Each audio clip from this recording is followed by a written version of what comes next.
있다면 하루라도 빨리 조금이라도 더 가볍게 덜어드릴 것인가에 집중하고자 합니다. 선거야말로 유권자와 후보자의 진심의 대화여야 한다고 생각합니다. 세계에서 그래 홀대받고 무시당하는 입국도 금지당하는 그런 나라가 되고 말았습니다. 우리의 사랑스러운 대한민국 반드시 회복해야 됩니다.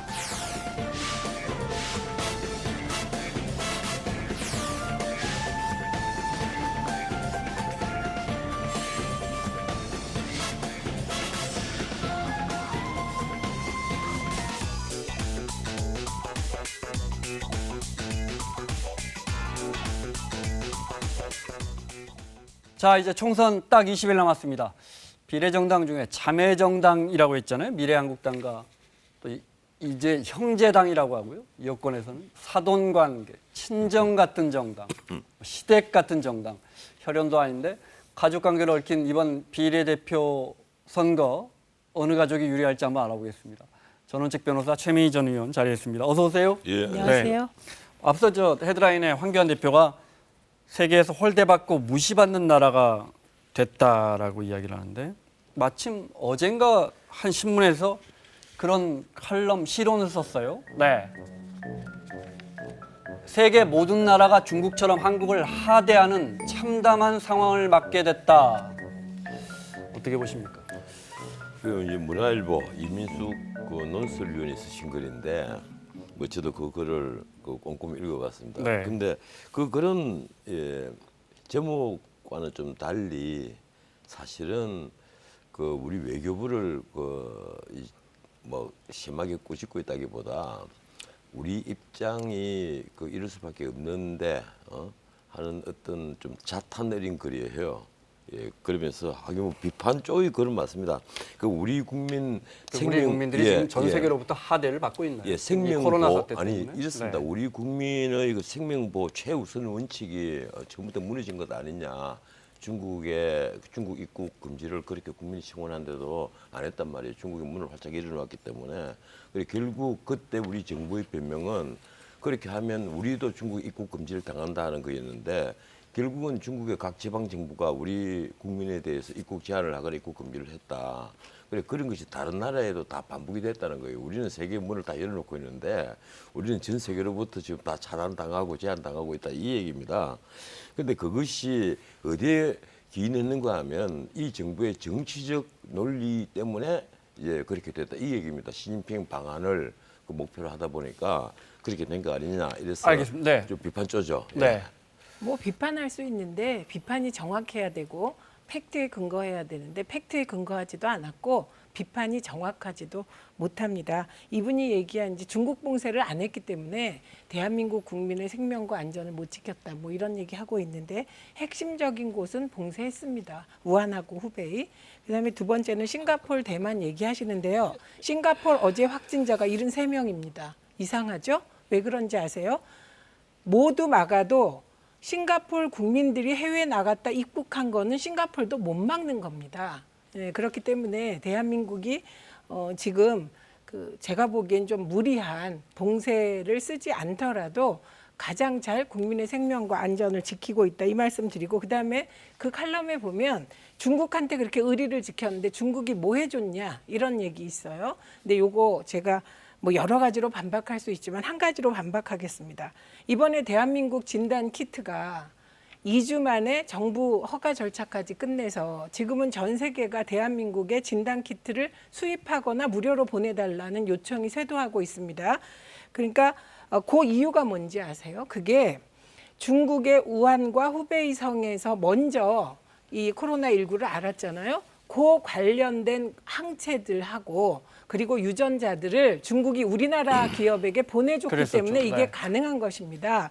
그렇기 때문에 저는 적어도 논설위원 정도가 글을 쓰려면 팩트에 기반해서 제대로 비판해야지 알겠습니다. 이렇게 네. 감정적으로 목표를 정해놓고 네. 비판하면 안 된다고 생각합니다. 넘어가죠. 뭐. 네. 아니 제가 꼭 한마디만 붙여야 되겠어요. 이 칼럼을 읽어보면 팩트 아닌 건 하나도 없습니다. 네. 다만 우리가 이 사태를 어떤 시각으로 보느냐의 문제지 자꾸 팩트가 아니라고 하는데 이 팩트 아닌 게 어디 있어요? 아니 저도 대한민국이 자, 뭐가 저도 칼럼을 아니, 복사를 잠깐만요. 해가봤습니다만 이 그건 제목부터 아니죠. 틀렸죠. 대한민국이 홀대받고 있지 않아요. 아니, 전 세계에서 우리가 지금 입국 금지 제한을 지금도 당하고 있지 아니, 않습니까? 우리나라보다 일본이 더 입국 많이 제한을 당하고 많이 있습니다. 받고 있다는 건 알고 계세요? 예. 네. 그런데 지금 우리도 그렇게 당하고 있단 말이에요. 근데 우리는 지금까지 입국 제한이나 입국 금지를 하지 않고 있지 않습니까? 아니, 그 얘기를 그러면 하고 있는 알겠습니다. 거예요. 네, 자, 우리 아니, 외교부를 입국 제한을 안 하고 있는 건 하고 맞으니까요. 자, 얘기입니다. 한 가지만 예. 확실히 네. 하고 갈게요. 대한민국이 지금 홀대받고 있지 않습니다. 어제는 트럼프 대통령까지 전화해서 알겠습니다. 대한민국 네. 의료 장비를 보내달라고 하고 있는데 네. 왜 그 이걸 문제하고 홀대 문제는 대한민국이 다른 홀대받고 문제죠. 있다고 네. 말씀하십니까? 혹시 대접받고 있습니다. 변호사님 혹시 예. 우리나라를 하대하는 특정 국가가 떠오르세요?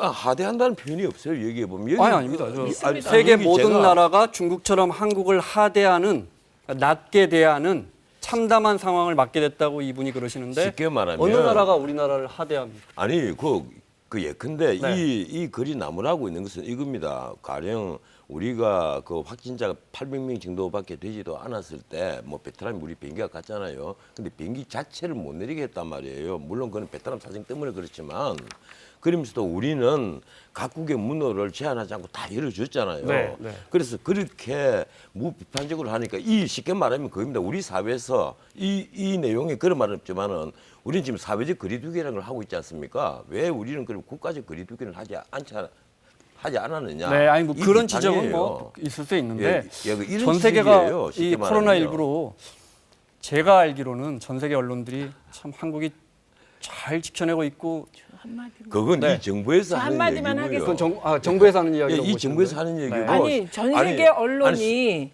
솔직히 대한민국이 말했어요. 네. 우리가 문 활짝 열어놓고 집안에서 모기 잡고 있었던 건 사실이지 않습니까? 그건 우리 의료진의 노력이고 우리가 사회적 거리두기를 하기 때문에 이나마 우리가 코로나19 사태가 진정이 되고 있는 건데 이걸 갖고 우리 정부가 그러면 지금까지 문을 활짝 열어놓은 거 다 잘했다고 얘기를 알겠습니다. 하면 자, 그거는 곤란한 거죠. 반론 듣고 간단하게. 네. 네, 우선 우리나라가 잘한 것에 대해서 적극적인 대처, 투명성, 그리고 지금 세계가 대한민국처럼 쫓아가겠다. 어제 캐나다의 총리도 전화해서 대한민국식을 따라가겠다라고 얘기하지 않습니까? 그 중에 하나가 각국 국경을 봉쇄하지 않고 이렇게 대처하는 나라, 이 대한민국 방식이 옳다는 내용이 들어 있습니다. 게다가 경제적으로 봤을 때도 대한민국은 교역으로 먹고 사는 나라가 어떻게 선제적으로 국경을 막습니까? 저는 알겠습니다. 자, 넘어갈게요. 시간 때문에 죄송합니다. 네.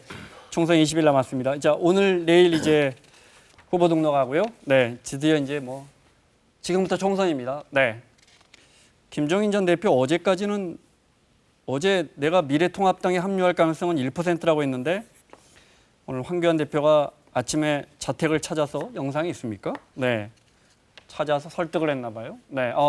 볼까요? 네. 김종인 전 민주당 선대위원장이 이제 미래통합당의 선거위원장이 됩니다. 네. 왜 이렇게 공천도 다 마무리됐는데 김종인 전 대표를 모셔왔다고 생각하세요? 본인이 다시 이것이 논란이 됐을 때, 근데 기자들이 박영준 선대위원장에게 갔을 때 김정인 위원장 다시 모시느냐 하니까 우리가 말은 오고 가고 있다. 이 사태 끝까지 가봐야 되겠다. 이런 네. 표현을 했단 말이에요. 그런데 본인은 막상 기자들에게 내가 갈 확률은 100분의 1이다. 이래놓고 이제 황교안 대표가 가니까 악수를 하고 선대위원장을 수락을 한 셈이 됐는데 본인이 원래 얘기했던 건 두 가지지 않습니까? 하나는 나한테 전적인 지휘권을 달라. 지금 상임 선대위원장을 달라는 것이었고 네. 또 하나는 공천을 조정해 달라는 것이었단 말이에요. 그런데 공천은 사실상 끝났거든요. 예, 그러는데 아마 지금 통합당 입장에서는 그런 것 같아요. 현재의 선거 직전의 이 정치 주도권을 누가 쥐고 있느냐, 정부가 쥐고 있단 말이에요. 야당이 지금 정부를 공격하고 정부의 실정을 비판을 하고 해서 전국 전체를 주도해 나가는 모습을 보여야 아마 지지도가 올라갈 건데 네. 이슈를 못 만들어내는 거예요. 그런데 김종인 위원장은 이슈를 만들어내는 능력은 가진 분입니다. 그래서 다시 김종인 선대위원장을 모셔야만 한다 이런 얘기가 있었던 것 같고 황교안 대표가 앞으로 대선 전국까지를 바라보면서 아마 그 김정일 위원장을 모시기로 마음을 네. 굳히지 않느냐 네. 이렇게 생각합니다. 이게 선거판이라는 게요. 동네에서도 많은 분을 들뜨게 합니다. 근데 김종인 위원장이 이제 위원장이죠. 들어오려면 태영호 후보와의 갈등은 어느 정도 해소하고 들어와야 되는 건데. 미래통합당에서 그거는 이제 정리됐다, 오해가 있었다 이런 입장인가 봐요. 그게 무슨 네. 오해입니까? 어쨌든 그 공개적으로 세게 붙었는데 그 부분이 정리 안 됐는데 들어왔다는 것은 이렇게 큰 정치판이 벌어졌을 때 그러니까 좀 관여하고 싶으신 겁니다. 예, 그리고 또 하나는 네. 황교안 대표 입장에서는 종로 선거를 뛰어야 되는데 그 단독으로 사실은 총괄 선대위원장 맡게 되면 전국 네. 지원을 다니셔야 돼요. 그런데 종로에서 지금 그렇게 좋은 상황이 아니다 보니 그러니까 누군가의 도움이 필요했죠. 그리고 이게 결과적으로 보면 종로의 중도표도 노린 거라고 생각합니다. 그런데 이낙연 후보의 경우는 이제 1대2로 싸우는 이제 그런 형국이 되었다고 봐야죠. 네. 자, 그래픽 하나 볼까요? 우리 노장들의 투혼이 뜨겁습니다. 네. 보시면 다들 정말 우리 정치사에 아주 굵은 족적을 남긴 분들인데, 네. 손학규 대표는 민생당에 슬그머니 비례 2번 받았고요. 서청원 대표는 지금 8선인데, 자 이제 9선을 도전합니다. 그러면서 우리 공화당 비례 2번을 받았습니다. 네. 유일하게 박지원 의원만 우리 노장들 중에 지역구에 직접 발로 뛰는 네. 이 현상은 어떻게 보십니까? 네. 손학규 대표는 배구종군 한다고 했는데 비례 2번으로 배구종군을 한다고. 네. 저도 이 손학규 대표가 비례대표 2분을 받는 걸 보고 깜짝 놀랐어요. 뭐 백의종군 얘기가 나왔고 심지어 종로 출마설도 나왔고 이러는데 그래서 자기 희생을 보여주는가 하고 생각을 했는데 의외로 비례대표 2분을 받았습니다. 그런데 저는 정말 힘만 있고 뭐 하다면 이렇게 경륜이 많은 분이 그 의회에 들어가는 걸 저는 반대는 하지 않습니다. 물론입니다. 네. 네. 외국에도 보면 뭐 80 넘은 분들이 의회 아니 많이 미국의 있거든요. 민주당의 유력한 대선 주자들이 지금 다 70대, 78, 79입니다. 70대 네. 후반들이죠. 심지어 가장 젊은 워런 엘자베스도 보면 72살인가 그렇습니다. 그렇잖아요. 네. 네. 그러니까 저는 뭐 나이 많은 분들이 이 의회에 들어가서 자기 경륜을 그 국가의 이익에 보태는 것을 저는 반대는 하지 않는데 다만 지금 이분들이 다만 이게 경륜이라고만 못 보는 것이 결국은 우리 정치판에 그 논쟁을 더 많이 낳고 분쟁만 더 많이 일으키는 그런 쪽에 위치를 했던 분들이 가끔가다 있어요. 제가 특징인을 거론할 수는 없고요. 네. 선거 직전에. 그래서 아마 우리 국민들이 그 바라보는 시선이 곱지만은 않을 것이다. 저는 이렇게 생각합니다. 네. 일단 네 분 다 용감하세요. 나이 드셨는데 저렇게 용감하신 거에 대해서는 평가합니다. 그런데 국민들이 크게 관심이 없을 것 같고요. 그다음에 특히 박지원 대표님 진짜 용맹스러운 것 같습니다. 네. 거기까지만. 네. 자, 인천 연수울의 미래통합당 후보는 따다다다다다 결국 민경욱 의원이 됐습니다. 네, 영상으로 준비했습니다. 보겠습니다. 지난달 28일 미래통합당 공관위가 현역 민경욱 의원을 컷오프시키고 민현주 전 의원을 단수 공천했었잖아요. 그런데 일부 불공정 사례가 지적되고 있고 또 내부 반발도 적지 않게 일고 있습니다. 그래서 공관위가 민경욱 의원과 민현주 전 의원 경선을 하기로 결정을 번복하죠. 공천 번복의 결과 미래통합당은 미래도 없고 통합도 없는 도로 친박당이 됐습니다. 민현주 전 의원의 반발 속에 치러진 경선, 민경욱 의원이 55%의 지지를 얻어서 승리합니다. 쉽게 올 수 있으리라고 생각한 길이었는데 멀게 돌아왔습니다. 컷오프 당했다는 소식을 듣고 2주 동안은 저를 돌아볼 수 있는 그런 기회였습니다. 그런데 또 어제 미래통합당 공관위가 인천 선관위에서 민경욱 의원이 선거법을 위반했다는 결정이 나오자 또 민의원의 공천을 취소했습니다. 그 주장들이 선거법에 명백히 위반된다 이렇게 판단해서 공표를 했기 때문에 우리는 그 결정에 따라서 한 겁니다. 그런데 통합당 최고위원의 판단은 또 달랐습니다. 다시 공천관리위원회 결정을 뒤집고 민경욱 의원을 다시 최종 공천했습니다. 네. 자. 자, 그래서 오늘 이제 저 후보 등록이니까 민경욱 의원 아마 후보 등록할 겁니다. 이제 결정된 겁니다. 이 해프닝 어떻게 보셨습니까? 우선 불사조신 것 같아요. 네, 그리고 황교안 대표께서는 그리고 미래통합당 최고위원회는 민경욱 의원을 되게 예뻐하시는 것 같습니다. 네. 그리고 상대적으로 민현주 의원도 굉장히 정말 하루에 롤러코스터를 몇 번 탔기 때문에 지금 심정이 되게 상해 계실 것 같아서 위로드리고요. 그런데 여기서 한 가지 가장 중요한 게 빠졌습니다. 이렇게 공천이 왔다 갔다 할 때 해당 지역구 주민들은 그걸 어떻게 생각할까요? 네. 이 부분을 미래통합당 최고위에서 조금이라도 헤아렸는지 저는 그것이 궁금할 따름입니다. 본선 진출자들을 좀 올려주실래요? 연수을에서. 네. 공관위가 무능한 겁니까? 당 대표의 의지가 너무 센 겁니까? 예, 이거는 정일영 사실은 후보는 저 인천공항 사장했던 국토부 실장했던 사람입니다. 네. 이건 조금 그 다른 그 관전 포인트가 있는 겁니다. 이 사실 이틀 전에 그 황교안 대표가 긴급 최고위원회를 한밤중에 소집을 했거든요. 네. 그러니까 성원이 안 됐어요.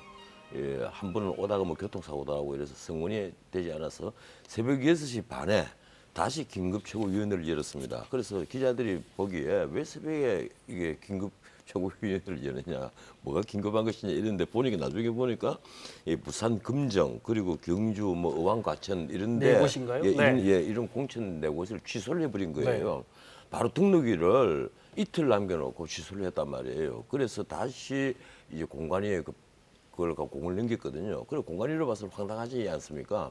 그때 가서 사실 경선을 다시 한다는 시간적 이유도 없을 뿐 아니라 그 이유 자체가 이제 공관위가 납득하기 좀 어려웠던 모양이에요. 그래 이석연 공관위원장이 공관위를 열면서 사실상 이게 마지막 공관위다 이런 취지의 얘기를 하고 그 두 개는 그 최고위의 요구를 거의 받아들였고 네. 두 개는 애초에 이름을 해버렸습니다. 최고위원회 이름을 하면서 헤딩을 한 것이 바로 이 문제예요. 이게 그 한번 기사 회색이 됐다 이래서 그 민경욱 후보가 결정이 된 건 맞았는데 인천 지방 최고 인천 그 선거관리위원회에서 이 허위 사실을 공보물에 썼다 이래서 이제 위반했다 이렇게 했다 지적을 했단 말이에요. 그걸 빌미로 해서 다시 공천 자체를 취소를 해버린 겁니다. 그러니까 이제 마지막 다시 또 긴급 최고위원회를 열었는데 그 자리에서 격노한 얘기들이 막 오고 가고 주고받고 네. 이랬는데 거기에 나온 유명한 얘기가 있습니다. 김용호 공관위원장이다. 이거는 김용호가 책임진 게 뭐가 있느냐 하는 고성들이 밖에 흘러나왔단 말이에요. 그래서 이건 보면 황교안 대표와 김용호 공관위원장의 어떤 갈등이 노출된 것이 아니냐 저는 이렇게 네. 봅니다. 어떻든 거기서 다시 공관위의 그 건의를 취소를 해서 기각을 시켜버렸습니다. 법률 용어로 기각을 딱 시키면서 이 민경욱 후보가 최종적으로 결정이 되는데 저는 이게 그 공천을 두고 이런 잡음이 이런 게 물론 당진제를 봐서는 엄청난 마이너스입니다. 그래서 이건 황교안 대표의 리더십에도 흠집을 낼 뿐 아니라 무엇보다도 우리 공관위가 제대로 역할을 했느냐, 권한을 넘는 권한을 자꾸 행사한 것 아니냐. 이런 이런 관점도 앞으로 이 일이 선거가 다 끝나고 나면 다시 문제될 것이 아니냐 이렇게 보고 있습니다. 근데 제가 보기에는 공관위 결정이 좀 더 합리적이었던 것 같습니다. 왜냐하면 그 문제된 인천 선관위가 허위사실 유포라고 본 내용이 그게 팩트와 관계된 것이더라고요. 그리고 허위사실 유포가 물론 판사에 따라 재량권의 범위가 넓긴 하지만 확실한 팩트에 대해서는 비교적 확실한 입장을 취하거든요. 그래서 공관위가 그런 선관위의 입장을 받아들여서 공천 취소를 한 것은 네. 오히려 그게 더 합리적으로 보입니다. 그런데 이런 건 있죠. 옥새를 가지고 있는 건 공관위원장이 아니고 당대표입니다. 그렇기 때문에 최고위가 마지막에 의결하게 돼 있습니다. 그렇죠. 네. 그리고 마지막에 공천장에 도장 찍는 게 대표기 때문에 사실은 결국은 대표가 확실하게 원하면 네. 누군가 하나를 꼭 살리겠다 그러면 살리게 되는 거고 그게 이제 민경욱 후보가 아니었나 네. 이렇게 생각합니다. 알겠습니다. 자, 시간 10분도 안 남았어요. 민주당으로 갑니다. 네, 민주당이 참여하는 비례연합정당 이름은 더불어시민당입니다. 네, 헷갈립니다. 늘 익숙해질 때도 됐는데 아직도. 네. 어제 이제 우이종 최백은 공동대표와 이해찬 대표가 만나서 네. 이런저런 따뜻한 이야기를 주고받았습니다. 보겠습니다. 오늘 이렇게 뵙게 되니까 꼭 사돈을 만난 것 같습니다. 물심양면으로 더불어시민당을 최대한 지원하겠습니다. 왠지 더불어라는 성을 가진 집안의 종갓집을 찾아온 느낌입니다. 국민들께서는 더불어의 두 집안, 더불어민주당, 더불어시민당 꼭 기억해 주십시오. 이해찬 대표님께서 사돈 관계 같다고 말씀하셨는데 맞습니다. 사돈 관계. 저희 쪽으로 비례 후보들을 보내주셨기 때문에 저희가 사실은 시댁 입장이 되는 것 같습니다. 네. 근데 저 자리는 사실은 기자들 입장에서는 그렇게 크게 박수 받을 일보다는 지적받을 일이 더 많은 자리인데 왜 이해찬 대표가 저 자리를 만들었을까? 제 생각엔 이 더불어시민당을 국민들이 아직도 잘 모르세요. 이제 선거는 다가오고 하니까 좀 욕을 먹더라도 더 알려드리자 이런 취지가 아니었을까 싶어요. 그러니까 미래통합당이 미래한국당을 만들면서 자매정당이다. 그 계속 강조했거든요. 네. 그 이유는 홍보하기 위해서입니다. 네. 속을 들여다보면 마찬가지로 더불어민주당이 물론 당을 만드는 경로는 달랐습니다. 그럼에도 불구하고 어쨌든 더불어시민당이 비례정당으로 만들어졌잖아요. 네. 그랬을 때 민주당과 더불어민주당의 관계를 국민들에게 적극적으로 알려야 더불어민주당을 찍으려던 분들이 더불어시민당에게 마음을 주지 않겠습니까? 거기에 네, 그러니까 여러 가지 이제 워딩이 되는 거죠. 우리가 네. 예를 들면 찍어주십시오. 그럼 선거법 위반이에요. 네. 그러니까 선거법 위반을 피하면서 우린 굉장히 가깝다. 네. 그럴 때 이제 동원하는 언어가 사랑하는 관계다, 좋아하는 가족 관계다, 같다. 네. 가족 같다. 그걸 너무 또 친족이다. 미래통합당에서 자매 썼으니까 여기서는 형제 같다. 그렇죠.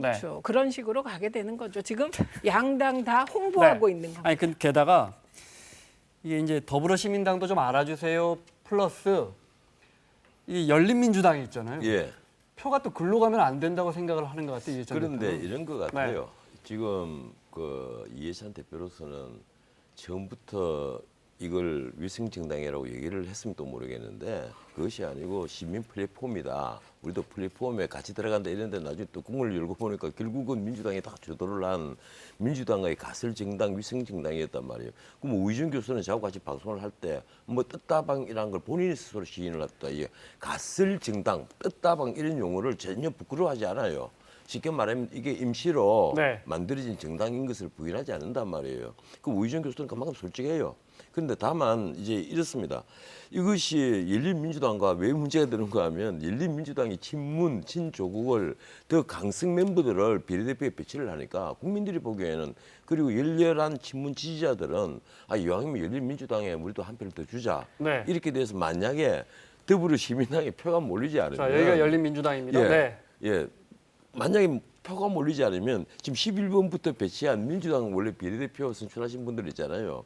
이분들이 잘못하면 낙마를 할 가능성이 있단 말이에요. 이런 그런 사태를 피하려면 네. 이해찬 대표로서는 더불어시민당에게 이 정당이야말로 우리 사돈이다, 뭐 종갓집이다, 무슨 말다 온갖 네. 말들이 다 나오는데 11번부터 17번까지인가 그렇죠. 예, 민주당이 더불어시민당에. 이게 원래 우리의 네. 그 위성 정당이다. 이걸 국민들 앞에 말씀하신 것처럼 열린민주당이 많이 가져가 버리면 예. 저 뒤에 더불어시민당의 뒤에 배치해 놨는데 민주당 분들을 그분들이 자칫 위험해지니까 견제구를 날리는 거다. 예, 뭐 견제구를 계속 날리는 게 아니라 한 네. 몸인 것을 네. 계속 국민들에게 보여줘야 되는 거예요. 욕 먹는 거는 차차하고 네, 나서 여기 보면 예. 민주당 명칭을 쓰는 당이 있는데 민주당과 문재인 정부를 사칭하는 것에 불과하다. 이 열린민주당을 겨냥하는 게 분명하고 문제는 이제 지지자들 잠깐 볼까요? 여론조사 잠깐 볼까요? 네, 자, 손혜원 의원이 만든 열린민주당 지지율을 보면 차이가 커서 저희가 뭘 소개해야 될까다 다 보여주자 이렇게. 네.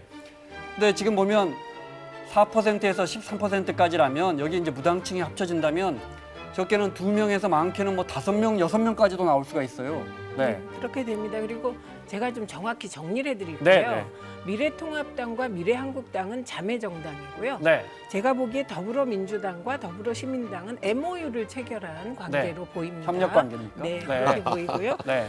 그다음에 맞습니다. 보다 선명하게 그 민주당 지지자들 중에는 민주당이 사회경제개혁에 좀 미온적이다. 그래서 정당 투표를 정의당에 하는 분들이 계세요. 네, 네. 그리고 민주당 지지자들 중에는 민주당이 왜 그렇게 문재인 대통령에 대해서 좀 더 적극적으로 하지 않냐. 네. 이렇게 생각하시는 분들이 계십니다. 네. 그러니까 열린민주당은 타겟이 그분들인 거예요. 네. 네, 그러니까 처음에 4%가 나왔을 때 보니까 저 때는 답변 유보가 굉장히 많더라고요. 거의 40% 가까이 되더라고요. 네. 그리고 점점점 시간이 지날수록 유보층이 줄면서 이제 열린민주당 지지율이 올라가고 있습니다. 그런데 그러면 저게 손혜원 의원이 얘기했듯이 뭐 25% 가서 뭐 20명, 12명까지 당선시키겠다 이렇게 말씀하셨는데 그것은 조금 어려워 보입니다. 그럼요. 네. 어려워 보이고 결국은 이번 선거는 마지막으로 가면 네.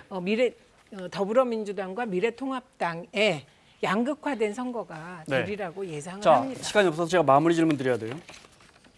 자, 이게 보이세요? 저희가 66cm라고요. 네. 지금 등록된 당들이 실제 후보들을 다 낸다면 다 내지는 않을 겁니다. 다 낸다면 이렇게 긴 투표용지에 정당 투표를 하셔야 됩니다.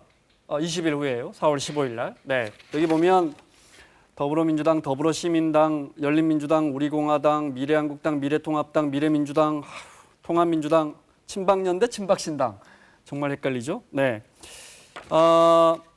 아마 민생당이 지금 의석수는 제일 많은데 저 미래통합당이 의원들을 더 보내서 네, CG가 있군요. 이렇게 만들어서 지금 17명이죠. 네, 아마도 이렇게 예, 될 것 같아요. 아마 그 미래한국당이 그 번호는 1번을 차지할 겁니다. 네. 예, 그 지금 다 지금 가겠다는 분들 다 합치니까 이미 20명 오늘 내일까지 됐고, 가야 합니다. 예, 네. 예, 20명이 됐고 민생당이 아마 18석 뭐 그건 그대로고요. 네. 예. 그러니까 이 더불어시민당이 네. 그 7명, 8명이 되더라도 3번밖에 안 되죠. 이 번호가 바뀌는 거예요. 근데 저는 그것보다는 여야가 번호가 예. 바뀝니다. 네. 하나를 꼭 말씀드리고 싶은데 아까 자꾸 우리 최 의원에 대해서 반박을 할 기회가 없었으니까 한 말씀만 드리겠습니다. 더불어시민당이나 이 열린민주당이나 친문 친조국을 다 내세우고 있고 민주당까지 지금 친문 유일 정당이 됐잖아요. 거의 한 2분을 빼놓고 나서 다 친문 성향의 후보들이란 말이에요. 그래서 예, 자꾸 그런 식으로 변명을 하시면 안 됩니다. MOU? 지금 친문 정당인 것은 분명하고요. 한 알겠습니다. 몸들이 제가 한 왜 몸. 변명을 합니까? 네. 문재인 대통령께서 이렇게 열심히 나라를 이끌고 계신데 민주당이 친문인 건 너무 당연한 것 같습니다. 마치 그 미래통합당이 박근혜 전 대통령과 계속 좋은 관계라고 하는 것과 마찬가지 아니겠습니까? 네, 여기까지 듣겠습니다. 전원책 변호사 최민희 전 의원과 함께했습니다. 마치겠습니다. 사사건건 내일 이 시간에 돌아오겠습니다. 고맙습니다.